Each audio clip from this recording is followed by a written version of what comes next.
সবাই কি নামাজ পড়তে রাজি আছেন? 5 ওয়াক্ত নামাজ কারা কারা পড়বেন দেখি?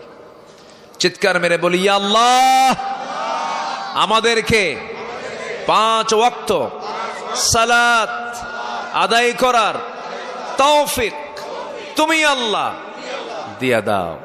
জোরে বলি আমিন, আরো জোরে আমিন। হাত নামান।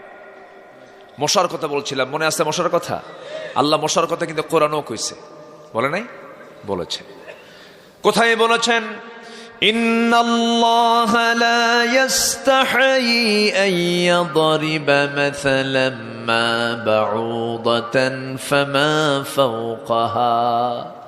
আল্লাহ পাক মশার উদাহরণ দিয়েছেন, কিন্তু এই মশা আজকে কত গবেষণায় কত কি বের হয়েছে দেখেন। আমরা যখন রাতের বেলা ঘুমাতে যাই, শীতের রাত, কোথাও কোনো দিকে আমরা দেখি না মশা আছে, লাইট দিয়েও দেখতেছে কোথাও মশা নাই। শুধুমাত্র আপনি ঘুমে পড়েছেন অথবা লাইটটা বন্ধ করে আপনি বিছানায় মাথা রেখেছেন, পিঠ রেখেছেন, নাকের কাছে কানের কাছে এসে সারেগামা পাদানিচা আছে কিনা বলেন? তো অন্ধকার আপনাকে দেখলো কেমনে? ওর চোখ কোথায়? বিজ্ঞান বলছে 75 ফুট দূর থেকে ও টের পায় যে এখানে কোন সলির মধ্যে শুয়ে আছে। আল্লাহু আকবার বলা যাবে না?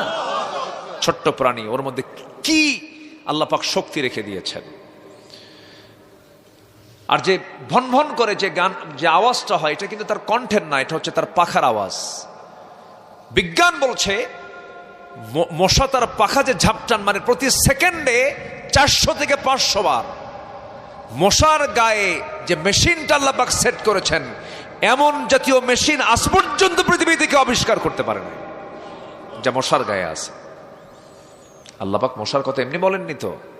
নমরুদকে বিদায় করছেন কি কিসের কামড় খাওয়ায়া? মশার কামড় খাওয়ায়া। এই মশাকে রিসার্চ করে আজকে এই যে ডিফেন্স ড্রোন ক্যামেরা, এগুলো সব মশার চোখকে রিসার্চ করে এগুলো আবিষ্কার হয়েছে। ওর রোবোটিক সিস্টেম চোখ, ওর চতুর্দিকে দেখেও আপনি ধরে মারতে পারেন? ও তো আগেই দৌড় মারে, এটি এমনি মারে? ওর চোখ আছে, চতুর্দিকে মুভিং আয়, চতুর্দিকে ঘোরে, সব দেখে সে। ও যখন আমার আপনার দেহে, যখন মশা নেওয়ার জন্য যখন সে আমার দেহে পড়ে, ওর সিস্টেমই আলাদা। এটা অপারেশন তো। ব্লাড এই শরীর থেকে বের করা কি ছোটখাটো অপারেশন?